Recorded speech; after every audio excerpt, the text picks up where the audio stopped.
As Bíblias comigo em Gênesis capítulo 36, dando continuidade às exposições neste livro. Chegamos então a este capítulo número 36. A exposição será de todo este capítulo. Assim diz, irmãos, a palavra do nosso Senhor. São estes os descendentes de Esaú, que é Edom.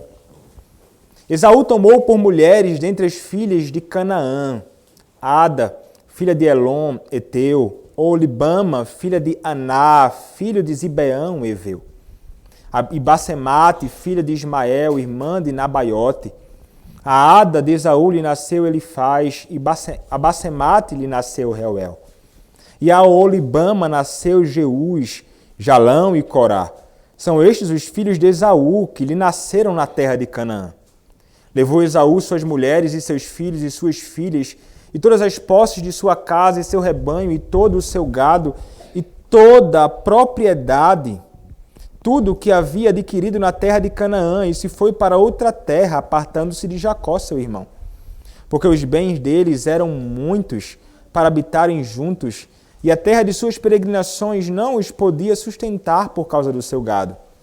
Então Esaú, que é Edom, habitou no monte Seir. Esta é a descendência de Esaú, pai dos edomitas no monte Seir. São estes os nomes dos filhos de Esaú: Elifaz, filho de Ada, mulher de Esaú; Reuel, filho de Basemate, mulher de Esaú. Os filhos de Elifaz são Temã, Omar, Zefô, Gaetã e Kenaz.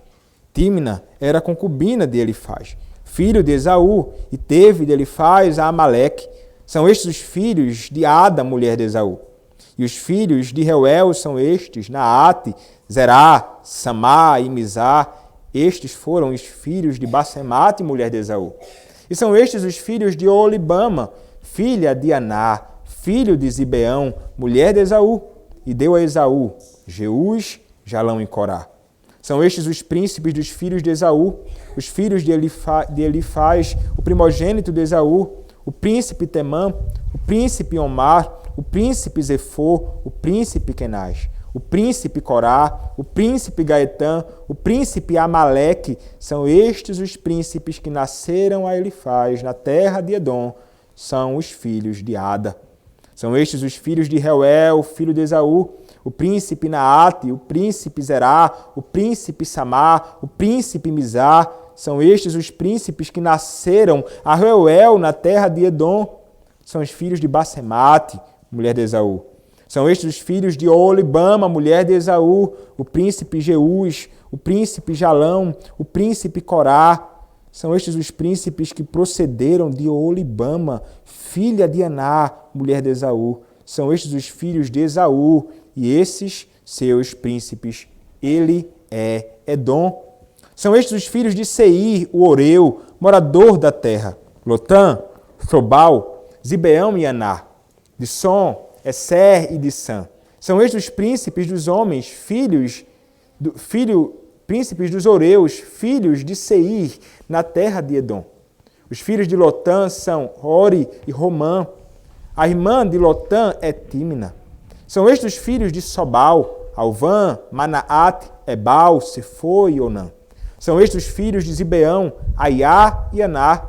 Este é o Aná que achou as fontes termais no deserto, quando apacentava os jumentos de Zibeão, seu pai. São estes os filhos de Aná, Dissom e Oholibama, a filha de Aná. São estes os filhos de Dissom, Rendã, Esbã, Itrã e Querã. São estes os filhos de Ezer, Bilã, Zaavã e Acã. São estes os filhos de Dissã, Uz e Arã. São estes os príncipes dos Oreus: o príncipe Lotã, o príncipe Sobal, o príncipe Zibeão, o príncipe Aná, o príncipe Dissom, o príncipe Esser, o príncipe Dissã. São estes os príncipes dos Oreus, segundo os seus principados na terra de Seir. São estes os reis que reinaram na terra de Edom, antes que houvesse reis sobre os filhos de Israel. Em Edom reinou Belá, filho de Beor, e o nome da sua cidade era Dinabá. Morreu Belá, e em seu lugar reinou Jobabe, filho de Zerá, de Bosra. Morreu Jobabe, e em seu lugar reinou Hussão, da terra dos Temanitas. Morreu Hussão, e em seu lugar reinou Hadad, filho de Bedade, o que feriu a Midian no campo de Moabe. O nome de sua cidade era Avite. Morreu Hadad, e em seu lugar reinou Sanlá, de Masreca. Morreu Sanlá, e em seu lugar reinou Saul, de Reobote, junto ao Eufrates. Morreu Saul, e em seu lugar reinou Baal-Hanã, filho de Aquibor. Morreu Baal-Hanã, filho de Aquibor, e em seu lugar reinou Hadar. O nome de sua cidade era Paú, e o de sua mulher era Meetabel, filha de Metrade, filha de Me-Zaabe.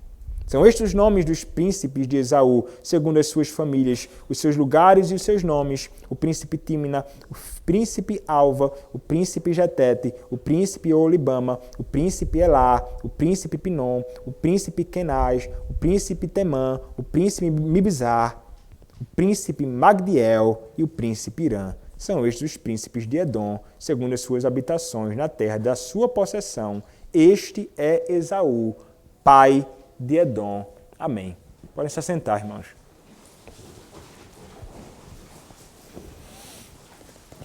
Vamos orar ao nosso Senhor. Senhor Deus, nosso Senhor, a tua igreja vem à tua casa, ó Pai, para prestar culto a ti. Mas também vem à tua casa para ouvir a tua voz através da tua palavra. Ó Deus, através deste texto tão antigo, que para muitos parece tão estranho, que a tua palavra, ó Deus, possa ser exposta e que através desta porção da Escritura possamos aprender verdades sobre o Senhor, sobre nós, para nossas vidas, Senhor. Ó Deus, usa-me neste dia, usa-me neste momento. Usa-me de modo que eu pregue a tua palavra com intrepidez e ousadia, no poder do teu Santo Espírito, com fidelidade a ti, e que o teu povo possa ser exortado, encorajado, consolado, através da tua palavra, ó Deus. Ó Senhor, usa-me apesar das minhas fraquezas e fala ao coração do teu povo. É o que eu te peço, ó Deus, em nome do Senhor Jesus Cristo. Amém. Muitas vezes, meus irmãos, nós olhamos para a Escritura e lemos porções na Escritura que nos fazem perguntar o seguinte, né? Por qual razão esta porção da Escritura foi colocada aí? Por qual razão tantos detalhes, por qual razão tantos nomes de pessoas que para a gente não tem nenhuma influência, ou para a gente muitas vezes não faz o menor sentido. Talvez lendo o capítulo inteiro de Êxodo, capítulo 26, você tenha se perguntado o que é que há de proveitoso para tirar desta porção aí. Olha para esse texto, capítulo 36 de Gênesis, e pensamos o que é que há de proveitoso, ou que o Senhor gostaria de falar à sua igreja, ao seu povo naqueles dias, e a nós através de uma porção como esta. Este capítulo, talvez os capítulos lá de Êxodo e de todas as outras porções do Antigo Testamento, sejam capítulos que muitas vezes, talvez você tenha feito isso, talvez não. Se deparar com textos assim, não faça isso, mas muitos pegam e pulam. Espera aí, meu irmão, o que é que... Deixa eu passar para o próximo capítulo aqui para ver se há algo que seja proveitoso. Muitas pessoas fazem isso porque pensam que, de fato, parece não ter proveito algum naquilo. Mas quando nós olhamos, meus irmãos, para a Escritura, entendemos que toda a palavra de Deus foi inspirada por Deus. E que é, portanto, palavra dele. E que toda a palavra de Deus foi inspirada por ele e é útil para o ensino, para a exortação, para a correção, para a educação na justiça, para fazer todo homem perfeito e perfeitamente habilitado para toda boa obra. Nós vamos entender, quando nós olhamos para textos como estes, que algo o Senhor tem a ensinar ao seu povo. O Senhor, então, ao fazer escrever esta porção no capítulo de número 36 de Gênesis, tinha algo a dizer para o seu povo naqueles dias, Israel, e tem algo para dizer a nós, o seu povo, nos dias de hoje. Tem algo a nos ensinar, tem algo a ensinar à igreja presbiteriana Boas Novas. Não há nada na Escritura Sagrada que não tenha um propósito e que não tenha algo de proveitoso para nossas vidas. Nós temos caminhado, meus irmãos, aqui pelo livro de Gênesis e temos contemplado lições e temos visto histórias tão impressionantes de como o Senhor, segundo a sua providência, que é sempre santa, sábia e poderosa, tem governado e conduzido a vida dos seus. Nós temos visto como o Senhor tem poderosamente agido na vida dos seus patriarcas. Nós já vimos um pouco sobre Abraão, vimos um pouco sobre Isaac, temos caminhado aqui com Jacó e temos visto como o Senhor Deus, mesmo em meio a tropeços e quedas dos seus servos, como o Senhor mostra sua graça poderosa, a sua misericórdia, o seu favor para com eles e para com a sua posteridade. Como é proveitoso, então, olharmos para estas porções e sermos edificados por ela, e o Senhor sempre nos ensinando algo à medida que temos caminhado neste livro tão antigo, mas tão atual para nossas vidas. Nós vimos nas últimas exposições como o Senhor, ele abençoou Jacó. Como o Senhor Deus, depois dele ter falhado, voltando então para a sua terra, ao invés de correr para onde ele deveria ir, para Canaã, ali para Betel, para levantar um altar ao seu Senhor e adorá-lo, vimos que ele ficou em Siquém. Vimos que coisa ruim acontece com Diná, problemas vários. O Senhor então pega este homem. O Senhor então vai humilhar este homem e vai fazer com que ele siga o seu caminho. Vá fazer aquilo que você prometeu que faria. Vá para Betel. E vimos como então Jacó, ele atende à voz do Senhor e ele segue, chamando a sua família, exortando a sua família a abandonar os falsos deuses, a se despir daquelas roupas, porque eles estavam indo adorar o seu Deus, eles precisavam se purificar. Eles precisavam, de fato, ser consagrados ao Senhor. Vimos que mesmo este homem, tendo agora uma vida, de fato, como estava sendo santificada por Deus, mas agora numa consagração e renovação da aliança com o seu Senhor, vimos que mesmo tais coisas não livram o povo do Senhor de problemas, sofrimentos nesta vida. E vimos como Jacó, ele tem de encarar a morte da sua esposa, a morte do seu pai, tem de encarar um filho chamado Rúben, que vai profanar o seu leito, macular o seu leito. E que a vida do crente, meus irmãos, envolve tais coisas. Nesta nossa caminhada, teremos dias felizes, teremos dias de fato difíceis, de lágrimas, de choro, de lamento, por males que sobrevêm sobre nós. Mas fomos consolados também com a verdade que aqueles que morrem no Senhor desfrutam daquilo que nós tanto desejamos desfrutar, da glória com o nosso Senhor. E sabemos que aqueles que morrem com Cristo estão com o Senhor e um dia nós nos encontraremos com eles. Agora, meus irmãos, nós chegamos a este capítulo, onde é apontado aqui aqueles que são os descendentes de Esaú. Vocês sabem quem é Esaú. Vocês viram quem é este homem e tudo aquilo que estava acontecendo na vida dele. Nós vimos que este homem, irmão de Jacó, ele era o primogênito. Mas vimos como ele troca a sua primogenitura por um prato de lentilhas. Sim, desejoso pelas coisas da terra, desejoso pelas coisas do momento, ele acaba negligenciando aquilo que era a herança dele. sabemos, ele foi enganado também pelo seu irmão Jacó. Ele fica muito mal com tudo aquilo. Vimos que ele deseja, inclusive, tirar a vida do seu próprio irmão. Quando o pai dele morresse, eu vou me vingar dele. Jacó então vai embora. Muito tempo passa. Vimos então Esaú se reconciliando ali com o seu irmão. Bendita reconciliação. Abraço. Choro. Que momento marcante. Vemos depois, agora na última exposição, vimos eles juntos sepultando o seu próprio pai.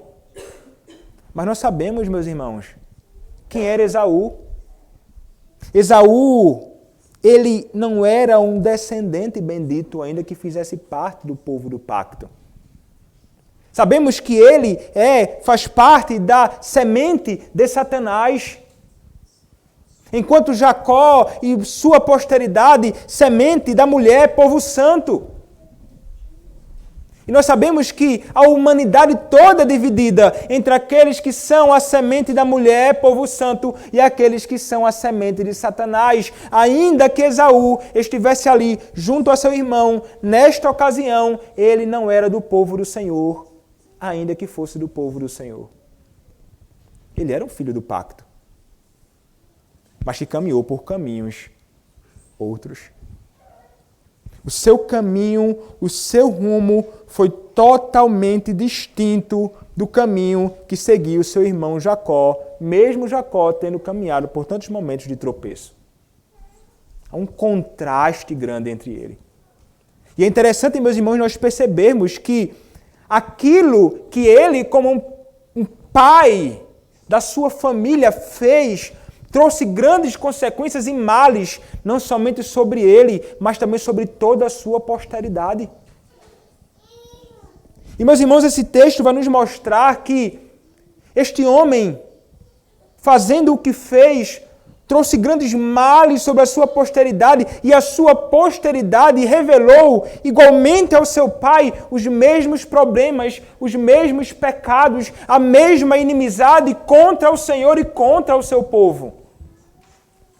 Mas é interessante percebermos que mesmo sendo ele este povo, como veremos, Edom, o Senhor ainda o abençoa grandemente, sendo fiel às suas promessas feitas no passado a ele. E como o Senhor ainda assim, mesmo sendo ele um homem ímpio e tantos homens ímpios ali no meio, o Senhor o abençoa com muitas coisas. Com a sua graça, não graça salvadora sobre Esaú, mas a graça comum de Deus, abençoando grandemente. Mas vejamos, meus irmãos, como um caminho de apostasia, ele pode levar muitos outros a seguir esses caminhos. E quando pensamos sobre outros, pensemos sobretudo naqueles que são nossos descendentes. Aquilo que faremos e o que deixaremos para a nossa posteridade. Qual foi a herança que Esaú deixou para a sua posteridade? Nós olhamos, meus irmãos, para o texto começa dizendo assim: são estes os descendentes de Esaú, que é Edom. Esaú tomou por mulheres dentre as filhas de Canaã, Ada, filha de Elon, Eteu, Olibama, filha de Aná, filho de Zibeão, Eveu, a Basemate, filha de Ismael, irmã de Nabaiote, a Ada de Esaú lhe nasceu Elifaz, a Basemate lhe nasceu Reuel. E a Olibama nasceu Jeú, Jalão e Corá, são estes os filhos de Esaú que lhe nasceram na terra de Canaã. Então, do verso 1 ao verso 5, meus irmãos, nós encontramos o seguinte: primeira declaração de que Esaú é Edom. É interessante. E por que razão ele é chamado de Edom? Aqui fica o tempo inteiro marcando em várias ocasiões que ele é Edom. Ele é chamado de Edom, meus irmãos, e está ligado também à questão do seu nascimento. Ele era ruivo no seu nascimento. Então, ele era ruivo e por essa razão ele também é chamado de Edom, e também por causa daquilo que vai acontecer mais à frente. Está ligado ao ensopado vermelho, pelo qual ele troca a sua própria primogenitura. Então ele é chamado de Edom. Ele é como que o vermelho. Não é? Este é o Esaú. E é interessante que aqui e nos versos seguintes nós começaremos a ver que vai se passar não somente de um nome particular de um homem, mas a partir de então vai passar a surgir uma nação. Os Edomitas. Povo muito semelhante ao seu pai, Esaú. Então, este Esaú, Edom, e nós veremos quem é Edom mais à frente. Quem foram eles e o que eles fizeram.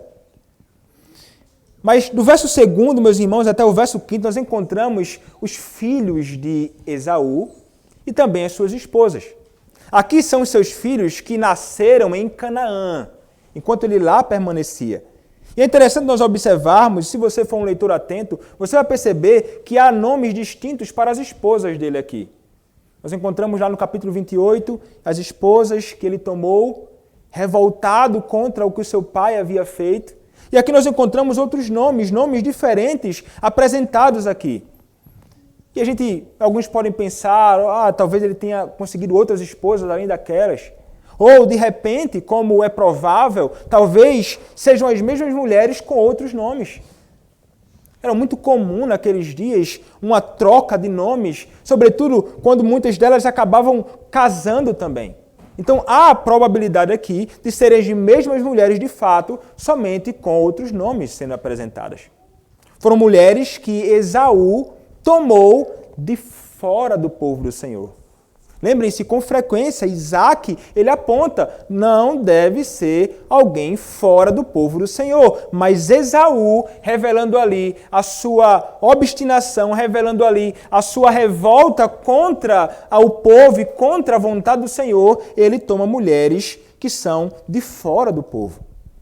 E nós vemos ali, então, nestes primeiros versos aqui, meus irmãos, não somente as esposas, mas essa marcação. Ele tomou por mulheres dentre as filhas de Canaã. E teve filhos com ela. E quando ele fez isso, meus irmãos, no passado, se juntando àquelas mulheres, ele estava desprezando. Ele desprezou a sua primogenitura e ele estava desprezando a aliança. Ele estava desprezando o seu Deus. Ele estava desprezando o Senhor. Ele estava desprezando a sua vontade.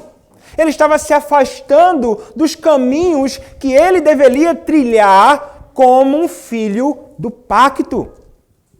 Nunca esqueçam, ele é alguém que era filho do pacto.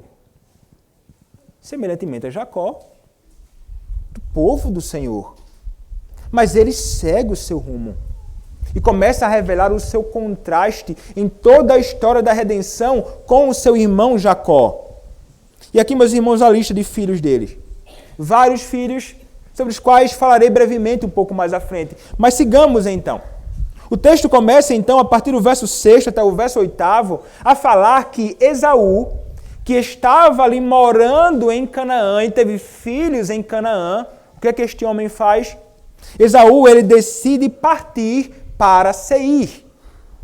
O verso 6 até o verso 8 nos diz: levou Esaú suas mulheres e seus filhos e suas filhas e todas as pessoas de sua casa e seu rebanho e todo o seu gado e toda a propriedade, tudo o que havia adquirido na terra de Canaã, e se foi para outra terra, apartando-se de Jacó seu irmão. Porque os bens deles eram muitos para habitarem juntos, e a terra de suas peregrinações não os podia sustentar por causa do seu gado. Então Esaú, que é Edom, habitou no monte Seir. Então notem, ele decide simplesmente se afastar. Ele se afasta deliberadamente daquele que era o patriarca e o portador das bênçãos do Senhor, e aquele que seria um meio e deveria ser um meio e bênção para aqueles que estão ao seu redor. Ele se afasta de Jacó. Ele vai para longe. Ele leva a sua família para lá. Ele vai para Seir. E é interessante, meus irmãos, que nós percebemos aqui que este Esaú, um homem perverso, um homem promíscuo, um homem totalmente distante do seu Deus, a quem ele deveria servir, ele é grandemente abençoado. Notem que ele possui grande prosperidade.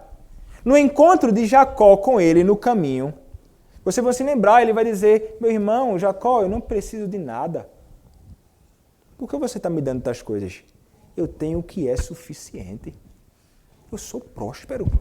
E notem, o texto vai dizer, ele leva suas mulheres, seus filhos, pessoas da sua casa, rebanhos muitos, gado, certamente camelos, propriedades, muitas posses esse homem tinha. E aqui, meus irmãos, nós vemos o que eu mencionei no início. É um homem ímpio, mas que é abençoado pelo Senhor. Ele possui grandes coisas. Não somente porque o Senhor havia dito anteriormente, mas porque o Senhor, de fato, ele abençoa muitos nesta terra. Ímpios e justos. A isso geralmente chamamos de graça comum, não é? É o Senhor Deus abençoando, fazendo a chuva cair sobre justos e injustos. O Senhor então faz este homem prosperar. Este homem, meus irmãos, ele fica grandemente rico. E como veremos mais à frente, ele se torna uma nação. E não uma nação pequena, frágil, pobre, sujeita a outras. Veremos que se torna uma nação grande, forte e poderosa. Então notem que são ímpios. E você pensa,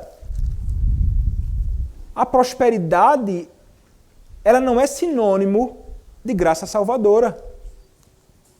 Porque alguém pode pensar somente aqueles que conhecem o Senhor é que prosperam. Muitas igrejas pregam por aí, venha para o Senhor, dê o que você tiver e você vai prosperar. Abandone e saia da casa de Deus e você então padecerá amargamente, inclusive financeiramente. Não necessariamente. O Senhor abençoa muitos. Isso serve inclusive como testemunho contra eles. Da bênção do Senhor sobre as suas vidas e eles não reconhecem a bênção que vem do Senhor. Só serve de juízo para eles. Enquanto desfrutam das coisas desta terra, sem nunca desfrutar das coisas desta terra, dando glória ao Senhor que os concedeu tudo abundantemente. Este era Esaú. Muitas posses, muita riqueza. Um homem grandemente próspero, mas que não deseja estar junto a Jacó. Sabemos que ele deveria se apartar de fato de Jacó. A própria Escritura vai falar que ele viveria longe, seu irmão. Ele estaria distante do povo do pacto. Mas aqui está este homem, meus irmãos, agraciado. Como o Senhor também nos agracia muitas vezes nós crentes com grande prosperidade.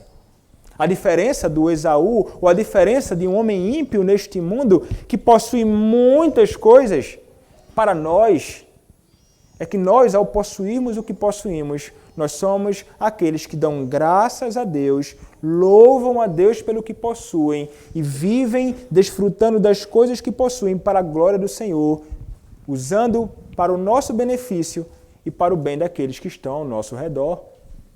Desfrutando e administrando tais coisas como bons mordomos de Deus daquilo que Ele nos deu. Mas este não é o caso de Esaú. Lembrem-se, estamos falando sobre um homem que não conhece a Deus. Então, meus irmãos, o texto vai seguir. O texto vai seguir falando sobre vários descendentes dele. Uma segunda geração.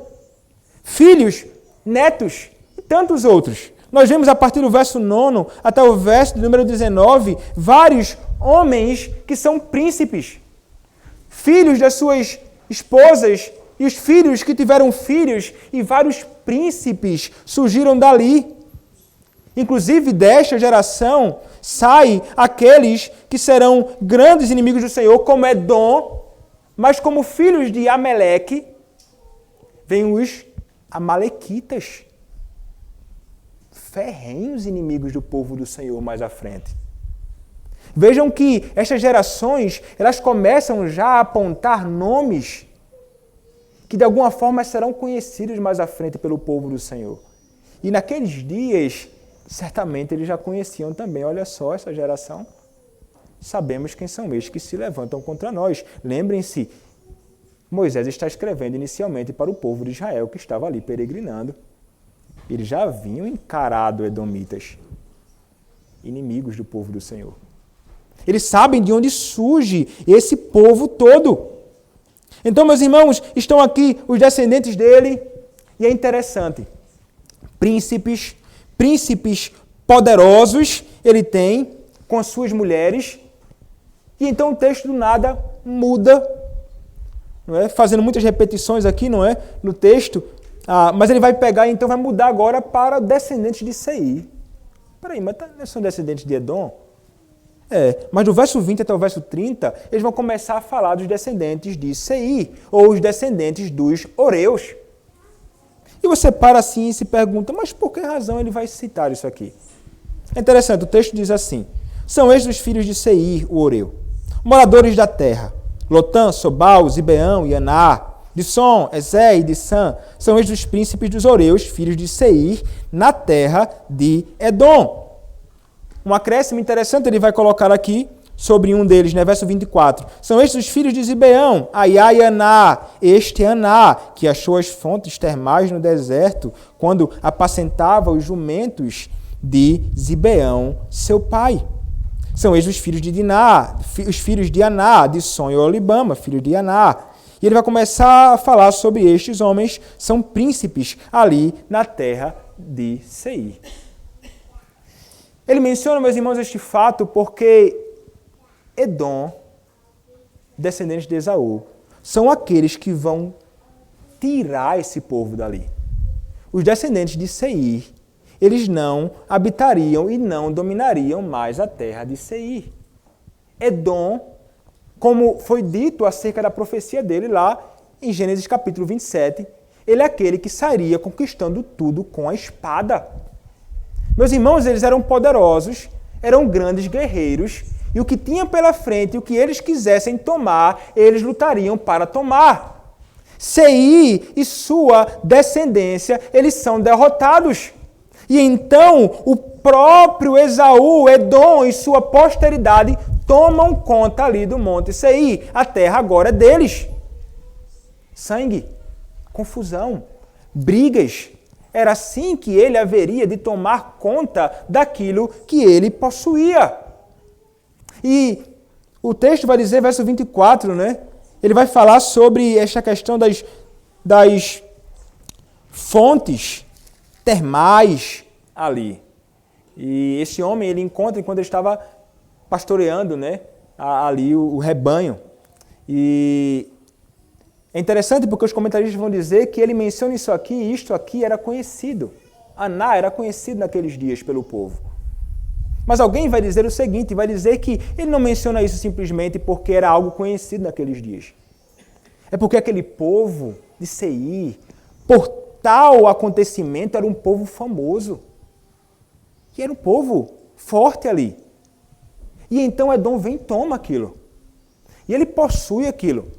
Como que querendo, de alguma forma, exaltar a posição de Edom em conquistar tais coisas, inclusive uma ocasião e um contexto e um ambiente que era famoso naqueles dias. Edom estava levando tudo o que tinha pela frente. Edom só crescia em prosperidade e em tantas questões, em sua família, em reis, em príncipes que estavam tomando conta de absolutamente tudo. Comecem a imaginar, meus irmãos, o progresso e o avanço desta nação perversa. O tempo inteiro o texto está marcando isto. E não somente príncipes, reis procedem de Edom. E dos versos 31 até o verso 43, nós já encontraremos aqueles que reinaram em Edom. São estes os reis que reinaram na terra de Edom antes que houvesse reis sobre os filhos de Israel. Então, antes que houvesse reis sobre o povo de Israel, de fato, já existia muitos reis em Edom. Era uma nação forte. Enquanto o povo estava lutando e peregrinando, eles já possuíam muita coisa. Imaginem um povo do Senhor olhando assim para ao redor e vendo os filhos de Esaú, os edomitas, tão poderosos, e eles vindo de escravidão durante muito tempo, perseguição, sofrimento, peregrinando. Poderia até ser uma tentação para muitos deles. Como podem estes homens ao nosso redor prosperando? E nós então caminhando aqui duro, sendo perseguidos e sofrendo o tempo inteiro. Vejam que esta é a realidade sobre Esaú, um homem grandemente próspero. Prósperos e poderosos. O texto nos destaca isso. Mas, meus irmãos, ainda que fossem grandemente prósperos e poderosos, do que adianta tudo isso se eles não têm o Senhor? Meus irmãos, o texto ele vai apontar não somente para o grande poder e grandeza e bênçãos materiais incontáveis que Esaú, Edom e sua posteridade possuía, mas ao mesmo tempo mostra a grande miséria e decadência espiritual deles. É interessante, os nomes são vários, né? E você pensa assim, puxa, é uma lista para quê? Para eu dar nome para o meu filho? Bom, tem lá vários nomes. Mas, meus irmãos, nomes que não têm um significado tão importante assim. Lembrem-se, o povo do Senhor geralmente colocava nomes nos seus filhos que estavam ligados às circunstâncias do nascimento ou por algo que eles visavam, pensavam acerca do que seus filhos poderiam ser ou fazer. E nomes que de alguma forma estavam ligados ao Senhor, a Deus, a obra dele, algo que eles poderiam fazer na obra do Senhor. Então nós encontramos nomes vários. Quando nós olhamos aqui para o contexto e para os nomes dados a eles, podemos mencionar alguns. Vejam o significado deles. Ada, que significa manhã. Elon, veado do campo. Zibeão, hiena. Basemate, perfume. Elifaz, ouro, tesouro. Naate, descanso. Zerá, leste. Dizon, gazela. Alvã, perverso. Sefor, careca. Aiá, falcão. Resban, restaurador. Itrã, vantagem. Querã, tartaruga. Acã, veloz. Arã, bode da montanha. Jobabe, alegria. Aquibor, rato. Então, Boyce vai perguntar: onde estão os nomes que se agarram com Deus? É interessante, meus irmãos, porque talvez dois, mas um se destaca nestes nomes. Reuel, a primeira geração. Reuel significa amigo de Deus. É o nome associado com Deus da primeira geração. Boyce vai dizer 81 nomes pessoais, mas talvez apenas 2 tenham associação com Deus. Um deles, na sua posteridade, na sua descendência mais à frente, você vai ver nomes que não fazem sentido, nenhuma associação com Deus. Depois você vai ver Baal. Baal mais à frente. É o que é dito. É um dos descendentes dele, aquele que é chamado de Baal Hanã. Baal, um deus pagão. Notem, os nomes não são colocados por acaso aqui. Os nomes falam muito sobre o estado espiritual e decadente de Esaú e de sua posteridade. Nomes que não tinham nada a ver com Deus. Veja, meus irmãos, eu não estou dizendo que você só pode colocar nome que tenha algo de Deus no nome. O meu nome, Rafael, para quem não sabe, significa Deus cura ou Deus curou. É um nome hebraico, inclusive. Rafa, o verbo curar, e El, que significa Deus. Diferentemente do que muitas pessoas pensam, que se trata do anjo no livro apócrifo de Daniel, 1 Crônicas vai mencionar meu nome por ali. É um nome bíblico. Mas, não necessariamente tem que colocar nomes bíblicos, mas se puder encontrar, bom.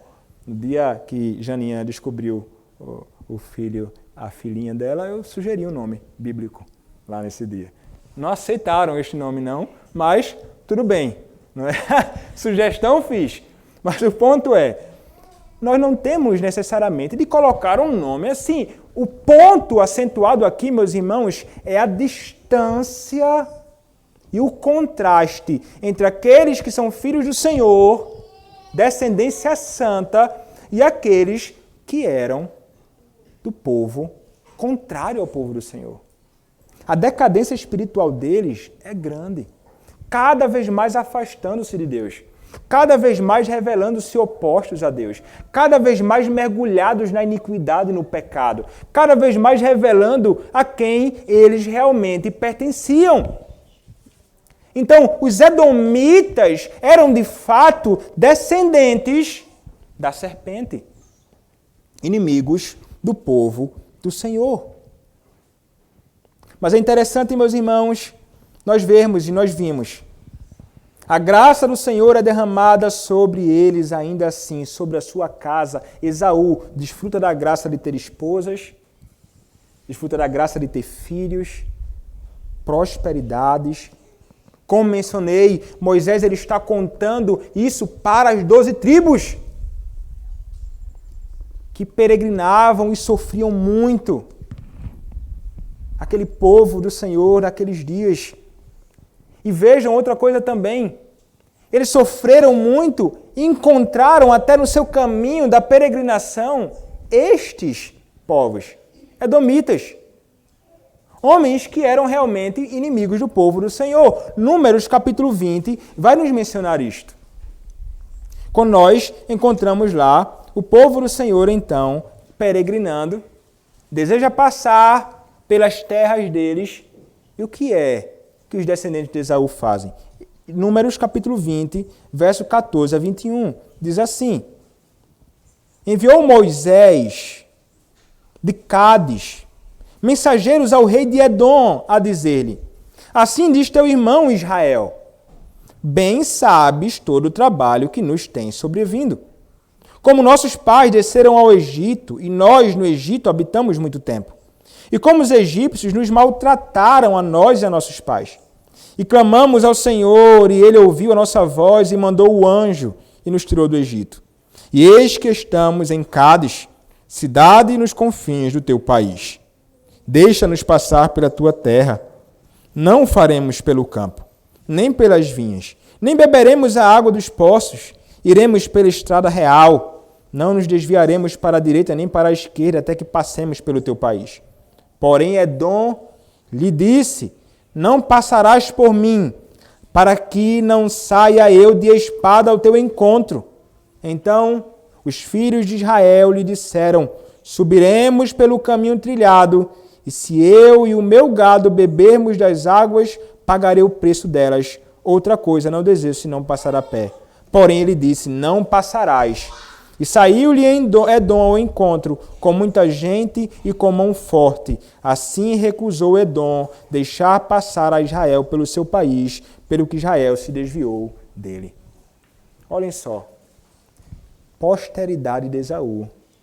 Israel, ele vai dizer: teu irmão, opa, não quero conversa com vocês. Saiam daqui. E se vier para cá, sairemos com espada e vocês vão ver o que é que vai acontecer com vocês. Era uma nação forte e poderosa. O povo do Senhor frágil, pequeno, peregrinando ali. Inimigos do povo do Senhor. Povo contrário àqueles que são de Deus. Meus irmãos, quando nós olhamos para esta realidade, descendentes de Edom, descendentes de Esaú, riqueza, prosperidade, grandeza, poder, o que é que isso tem a nos ensinar nesse texto? Poder e grandeza material, pobreza e decadência espirituais em decorrência do fato de Esaú abandonar a família e o povo de Deus. Primeiro nós podemos pensar o seguinte, meus irmãos. Nós nunca devemos, como nos dias de Moisés no passado, e como em nossos dias acontece frequentemente, invejar a prosperidade do ímpio. Meus irmãos, como mencionei, Esaú era próspero. Muitos ímpios em nossos dias prosperam, o que faz muitas vezes e muitas pessoas perguntarem: por que os ímpios prosperam? Por que o ímpio prospera e não eu? Reflexão acerca disto levou Asaf, inclusive, a ficar demasiadamente angustiado. Certamente você se recorda no Salmo de número 73, Salmo de Asaf, quando a palavra nos diz: com efeito, Deus é bom para com Israel, para com os de coração limpo. Quanto a mim, porém, quase me resvalaram os pés, pouco faltou para que se desviassem os meus passos, pois eu invejava os arrogantes ao ver a prosperidade dos perversos. Para eles não há preocupação, o seu corpo é sadio e nédio, não trilham das canseiras dos mortais, nem são afligidos como os outros homens. Daí a soberba que os cinge como um colar, e a violência que os envolve como um manto. Os olhos saltam-lhes da gordura, do coração brotam-lhes fantasias. Motejam e falam maliciosamente, da opressão falam com altivez, contra os céus desandam a boca, e a sua língua percorre a terra. Por isso, seu povo se volta para eles e os tem por fonte de que bebe a largos sovos e diz: como sabe Deus? Acaso há conhecimento no Altíssimo? Eis que são estes os ímpios, e sempre tranquilos aumentam suas riquezas. Com efeito, inutilmente conservei puro o coração, e lavei as mãos na inocência, pois de contínuo sou afligido e cada manhã castigado. Se eu pensar em falar tais palavras, já aí teria traído a geração de teus filhos. Em só refletir para compreender isso, achei muito pesada a tarefa para mim. Ele diz. Então veja, ele olha a prosperidade como vivem bem. É assim os ímpios em nossos dias. Muitos em nosso redor, grandemente ricos, grandemente poderosos, e muitas vezes nós podemos questionar tais coisas. E muitas vezes nós podemos ser conduzidos a, como fruto do descontentamento do nosso próprio coração, invejar a prosperidade deles. Ou talvez não somente por questão de descontentamento, mas talvez por imaginar: eu sou crente, eu observo a lei, eu faço o que é certo, eu vou para a igreja todo domingo de manhã, eu vou para a igreja todo domingo à noite, por que o Senhor não me abençoa? Como se de alguma forma, por eu fazer algo, o Senhor tem que me dar alguma coisa, como se fosse uma espécie de barganha com Deus. Frequentemente nós podemos ser tentados a isto. Mas não deveríamos, irmãos, não deveríamos jamais ser tentados. Não passam de coisas materiais que estes homens possuem. Não passam de bens que se consomem nesta vida e que passarão. O que é que fez com que Asaf mudasse a sua perspectiva? O verso 17, ainda no final, vai dizer: até que entrei no santuário de Deus e atinei com o fim deles. Qual o fim deles? Qual o fim do ímpio que prospera e não teme a Deus? Sofrimento, juízo para sempre. Ele sabe, ele entende. Depois, a partir disso, ele vai encher o seu coração de grande alegria. De alegria no seu Senhor, como deve ser conosco. Contente-se e alegre-se no Senhor com aquilo que você possui.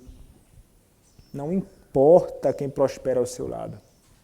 O Senhor é contigo. O Senhor é com os seus. E o Senhor tem te dado exatamente aquilo que você precisa. Você tem mais, tendo pouco, do que o que os ímpios possuem, tendo muito.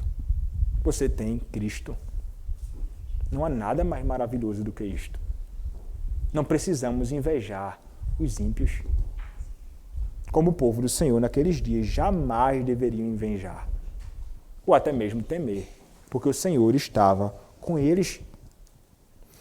Mas, meus irmãos, como disse, a graça comum não é sinônimo de graça salvadora. Aqueles homens, eles eram grandemente prósperos. Mas o que aconteceu com eles? Nós lemos em Gênesis 36, o texto nos dirá que eles morriam. Morreu tal rei. Outro veio em seu lugar. Nos diz, Gênesis 36, a partir do verso 33. Morreu Belá, e em seu lugar reinou Jobabe, filho de Zerá, de Bosra. Morreu Jobabe, morreu Russão, morreu Hadad, morreu Sanlá, morreu Saul, morreu Baal-Hanã. Esses homens morrem. O ímpio, ele poderá viver a sua vida prósperos nesta vida. Mas o ímpio morrerá. Pode morrer possuindo muitas coisas. Mas, meus irmãos, como diz Mateus 16, 26. Mateus, capítulo 16, verso de número 26. Pois que aproveitará o homem se ganhar o mundo inteiro e perder a sua alma? O que dará o homem em troca da sua alma? Eles podem ganhar o mundo inteiro, mas que adianta ganhar o mundo e perder a alma? Vejam só. Este é o fim daqueles que podem ter tudo, mas se não têm o Senhor, eles não possuem nada. Fim amargo eles terão. Muitos morreram longe do Senhor. Como muitos da posteridade de Esaú, edomitas, morreram longe do Senhor, poderosos, mas sem Deus. Do que adianta, meus irmãos? Isso jamais deveria ser uma grande tentação para nós. O que deveríamos realmente aspirar, o que deveríamos realmente desejar, não são grandes riquezas, mas um grande Deus para servirmos. Coisas que eles não possuíam.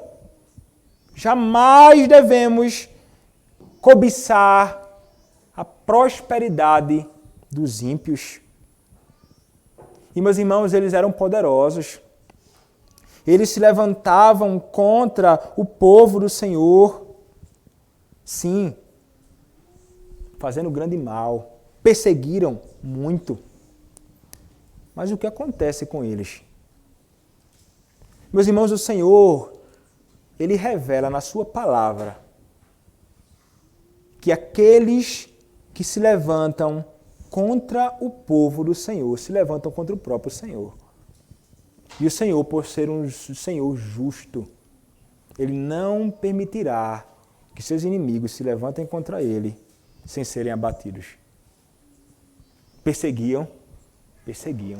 Fizeram um grande mal, mas o povo do Senhor tinha promessas do que haveria de acontecer com eles. Depois leia Obadias, profeta, na Escritura. E você vai ver todo este livro, minúsculo, pequeno no seu conteúdo, na sua extensão, mas falando sobre Edom. Qual o fim deles? Vejam, meus irmãos, o que diz a Escritura em Obadias. A palavra do nosso Senhor nos diz o seguinte. Obadias, um livro antes de Jonas, logo depois de Amós, diz assim, Obadias, verso 3.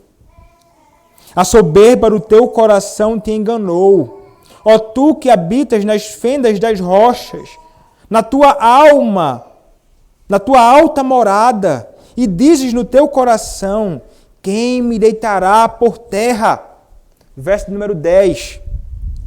Por causa da violência feita a teu irmão Jacó, cobrir-te-á a vergonha e serás exterminado para sempre.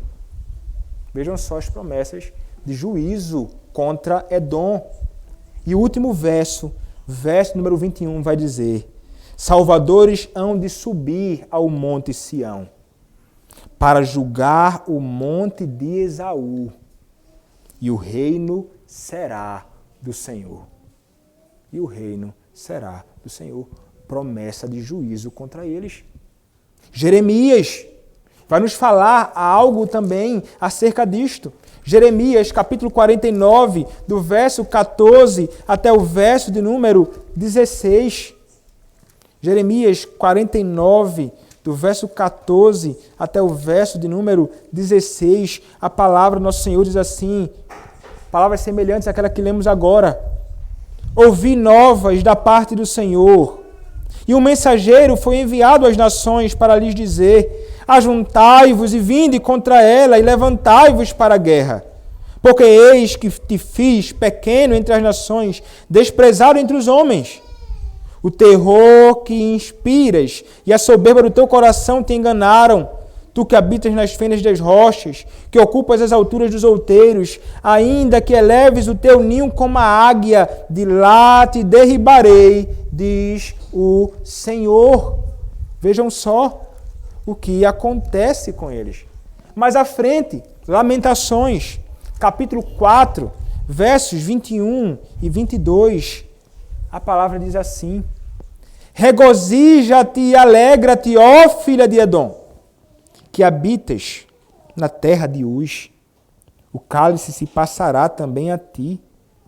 Embebedar-te-ás e te desnudarás. O castigo da tua maldade está consumado, ó filha de Sião. O Senhor nunca mais te levará para o exílio. A tua maldade, ó filha de Edom, descobrirá os teus pecados. Aqui é interessante, nós vemos uma perspectiva um pouco diferente já acerca de Edom e do que viria sobre eles. Mas, meus irmãos, o Senhor diz, eu vou voltar sobre eles com juízo. Isso é uma realidade que o Senhor fala e cumpre, e é uma verdade, meus irmãos, que o Senhor fará. Hoje à noite nós veremos mais sobre isso. Mas quando o Senhor vier com grande juízo sobre todos os homens e sobre os descendentes espirituais de Edom, os inimigos de Deus, o Senhor vem com juízo. Mas, meus irmãos, é interessante vermos também que mesmo sendo esse Senhor que promete juízo sobre os edomitas, é o mesmo Senhor que salva o edomita. É o mesmo Senhor que redime aqueles que nós pensamos e olhamos que são os homens mais perversos e pensamos assim, é inimigo de Deus. O que eu mais quero ver sobre ele é somente destruição. A palavra do nosso Senhor nos diz. É interessante olharmos já no Pentateuco, Deuteronômio 23, verso 7 e 8. Deuteronômio, capítulo 23, verso 7 e 8. Diz assim a palavra. Não aborrecerás o edomita, pois é teu irmão. Nem aborrecerás o egípcio, pois estrangeiro foste na sua terra. Os filhos que lhes nasceram na terceira geração, cada um deles entrará na Assembleia do Senhor. Opa, os edomitas, meus irmãos, promessas de salvação para o ímpio. Ainda, outro texto do Senhor, quando nós olhamos ainda para a Escritura nos mostrará, meus irmãos, a realidade de que o Senhor, ele salva o ímpio. Amós, capítulo 9, do verso 11 até o verso de número 12. A palavra diz assim, naquele dia, levantarei o tabernáculo caído de Davi, repararei as suas brechas, e levantando-o das suas ruínas, restaurá-lo-ei como fora nos dias da antiguidade, para que possuam o restante de Edom e todas as nações que são chamadas pelo meu nome, diz o Senhor, que faz todas estas coisas. Meus irmãos, nós olhamos para a história da revelação do povo de Deus e nós encontramos povo que não era povo, sendo chamado por Deus para se ajuntar ao povo da aliança. Pessoas que eram distantes, inimigas do Senhor, descendentes de nações totalmente contrárias a Deus, sendo chamadas por Ele ao arrependimento e à fé em Cristo, sendo redimidos. Isso pode já nos ensinar, meus irmãos, sobre uma postura que devemos ter diante daqueles, inclusive, que são nossos inimigos hoje e que nós falamos é inimigo do povo do Senhor. O Senhor pode salvá-lo. Por que não? O Senhor pode salvar o homem mais ímpio que você conhece. Por que não? O Senhor me salvou. O Senhor te salvou. Por que não os homens que estão ao nosso redor? Sabemos, meus irmãos, que o Senhor virá com juízo sobre os ímpios. Muitas vezes fazemos orações duras, orações imprecatórias. Cantamos, inclusive, o Salmo 137 hoje, sobre o juízo que deveria vir sobre Edom pelo Senhor. É um cântico, mas ao mesmo tempo uma oração para que o Senhor venha com justiça contra os inimigos do povo do Senhor. Nós cantamos isto. E nós nos deleitaremos quando o Senhor vir com juízo sobre os ímpios no grande dia. Mas, meus irmãos, como deveríamos desejar pela salvação destes homens? Como deveríamos orar pela salvação destes homens? Como deveríamos abrir nossos lábios para falar acerca de Cristo a estes homens? Devemos fazer tais coisas. Não há homem tão perverso que não possa ser salvo por Cristo. Não há coração tão duro que não possa ser quebrado. Não há homem tão exaltado que não possa ser humilhado pelo Senhor. E o Senhor faz isso através da sua palavra. Nós somos instrumentos dele para isso. Mas, meus irmãos, uma lição última que eu quero destacar é o que eu pontuei logo de início, mas deixei para o fim aqui como aplicação para nós. Esaú era do meio do povo do Senhor, filho do pacto. O que ele fez? Rejeitou a aliança, rejeitou a Cristo. É um alerta para os pais, é um alerta para vocês, crianças, vocês jovens, adolescentes, que foram batizados e estão no meio da igreja de Cristo, hoje aqui. Rejeitar a aliança é algo terrível. Abandonar a família de Deus é algo terrível. Dar as costas para aquilo que foi feito no seu batismo é terrível. É a coisa mais amarga. Rejeitar a Cristo é rejeitar tudo o que há de mais precioso. Negar e abandonar a bênção que vocês têm como filhos de estar no meio da igreja visível, desfrutando de benefícios espirituais incontáveis. É terrível. As consequências sobre Esaú e sobre sua posteridade foram amargas. Rejeitar a Deus é a pior coisa que um homem pode fazer. Se um pai rejeita a Deus, como Esaú rejeitou a Deus, pode vir sofrimento amargo sobre os filhos. O que você deixará para o seu filho, pai? O que você passará para a sua posteridade? O que os homens mais desejam neste mundo, o que os homens mais procuram neste mundo, é deixar para os seus filhos muitas coisas. E ontem, pensando sobre isso, anotei um pensamento. Um pai que deseja deixar para os filhos apenas coisas desta terra, tais como bens materiais, dinheiro e etc., não tem desejado o que há de melhor para eles. Ainda que tais coisas tenham o seu valor, o seu devido lugar, não há nada melhor que desejar deixar para os filhos Cristo como herança. Se conhecerem a Cristo, os filhos, mas não tiverem nada deste mundo, pai, eles têm tudo. Mas se tiverem tudo deste mundo, pai, e eles não tiverem Cristo, eles nada possuem. O que seu filho precisa é de Cristo. Cristo é tudo o que eles precisam. Meus irmãos, é um chamado urgente a que não negligenciemos. Eu sei que os irmãos se dedicam aos filhos, a instruí-los, a exortá-los, a pastorear. Sei do desafio e da dificuldade que é fazer tal coisa, mas não esmoreçam. Não cedam à preguiça, à tentação de se desviar, de se ocupar com outras coisas por aí, como muitos lamentavelmente fazem.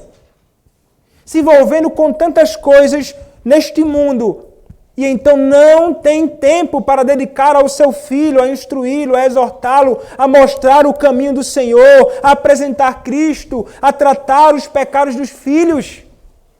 Grandemente necessário. Porque se negligenciarmos isto, eles podem abandonar o Senhor. E com certeza vocês, como pais, não desejam isso. Seus filhos não devem jamais desejar isso. É responsabilidade sua, pai. De vocês todos. Sabemos, é o Senhor quem salva. Sabemos, é o Senhor quem transforma o coração. Mas responsabilidades foram dadas a vocês. E vocês prestarão contas a Deus sobre isso. Diante do Senhor.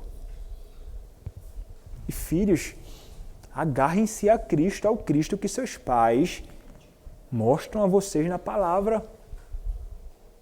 Isto é maravilhoso. Vocês estarão se envolvendo com o que há de mais precioso nesta vida e no porvir. Com certeza. Estes dias, meus irmãos, pensando sobre isso, e acabou que um irmão presbítero, muito amado lá de Recife, presbítero Leonardo Galdino, ele é presbítero da Igreja Presbiteriana da Aliança, da igreja que eu congregava, pastor Paulo Brasil. Isso me chamou muita atenção. Eu vou ler para vocês aqui o que ele escreveu sobre o filho dele. E ele deu um título chamado Rito de Passagem. Ele chama isso de... São crônicas do Galdino. E ele escreve o seguinte, citando Deuteronômio 6,7, e andando pelo caminho, ele escreve, saindo com Lucas, filho dele, da casa dos meus pais, numa visita relâmpago que lhes fizemos, cedi aos seus insistentes apelos para vir no banco da frente. Ele tem 8 anos. Quando se está a sós com seu primogênito, é bom aproveitar as oportunidades. Pai, coloca uma musiquinha. Lucas falou. Ele já estava indo pimpão por viajar no carona. Alegre. Mas queria mais. Queria uma musiquinha. Quando no banco de trás, ele também pede uma musiquinha. Mas agora a condição é outra. Ele está do meu lado. E este é um importante rito de passagem. Pede com a autoridade de quem passou da fase. As ordens, chefe. Enquanto a música rolava, me peguei pensando nos meus pais. Deus, como estão envelhecendo. Até ontem eles já apertavam a minha mão para subirmos no ônibus. Foi ontem que minha mãe, inconformada, ouviu do cobrador que eu tinha de pagar a passagem. Lembro de ter ficado feliz. Vamos lá, mãe, pague logo esse negócio. É o meu momento. Ela pagou. A contragosto, mas pagou. Um importante e literal rito de passagem. Então olhei para o lado e vi um galalau, um homem grande, né? E isso me fez pensar que logo será a minha vez. O tempo é cruel com todo mundo, mas também pode ser bom. Espera aí, Lucas. Deixa eu colocar uma música aqui. Olha só, ele dizendo para o seu filho. Quero que você preste bastante atenção à letra, tá? Tá bom, papai. Então pus O Senhor do Tempo, de Estênio Márcios. É um presbiteriano que compõe músicas belíssimas. Eis a letra. Mestre, me vejo menino. Deixa-me correr com teus pequeninos. Mestre, de rosto amigável, de sorriso largo, de sereno olhar.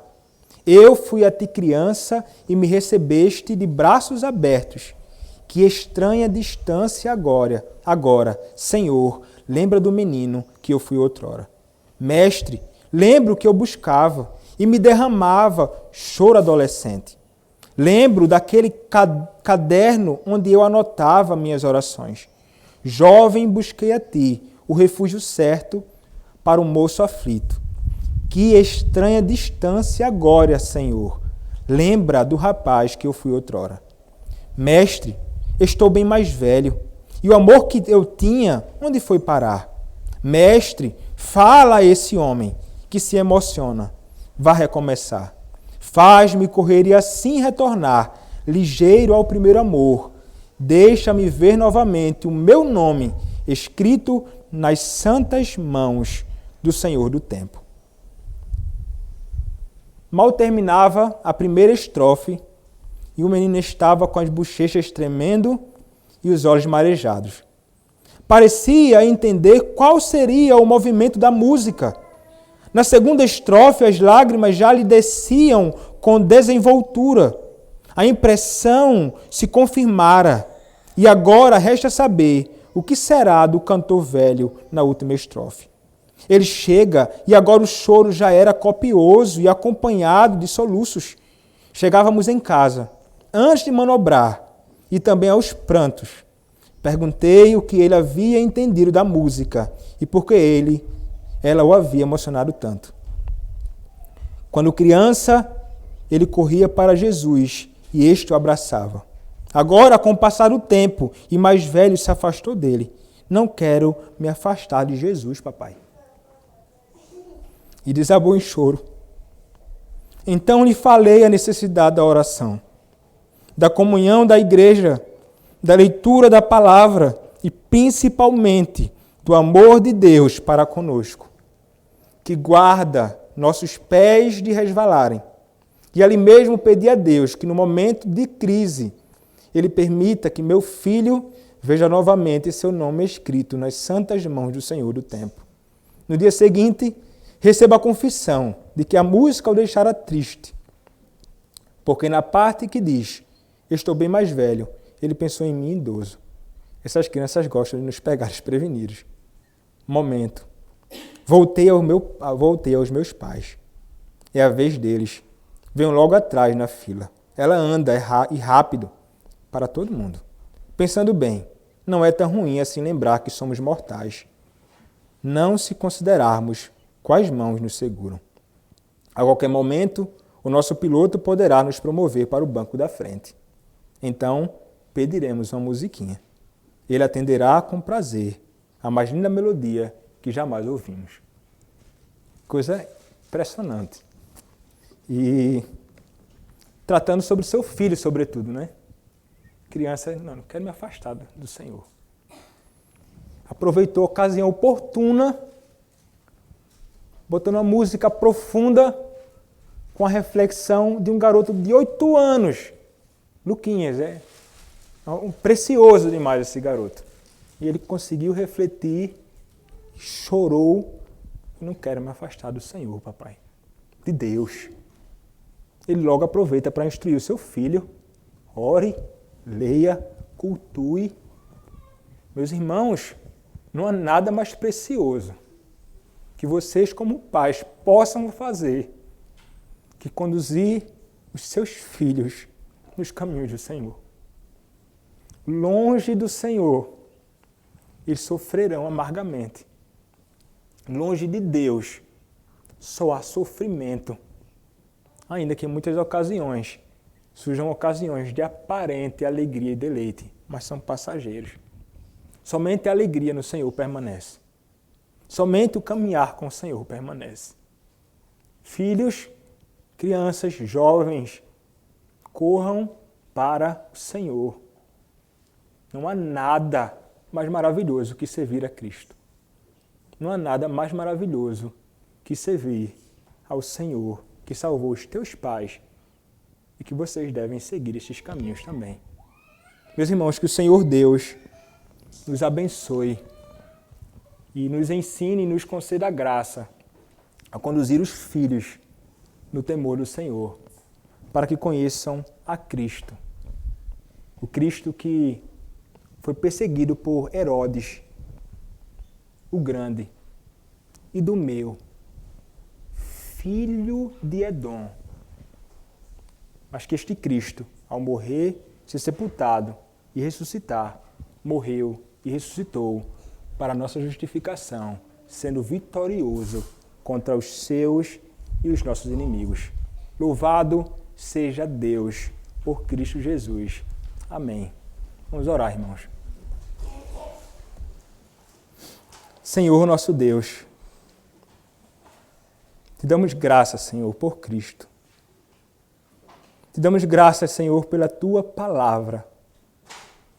Ó Senhor, ajuda-nos, Pai, a vivermos para o Senhor, a caminharmos nos Teus caminhos, a andarmos nas Tuas veredas, Senhor.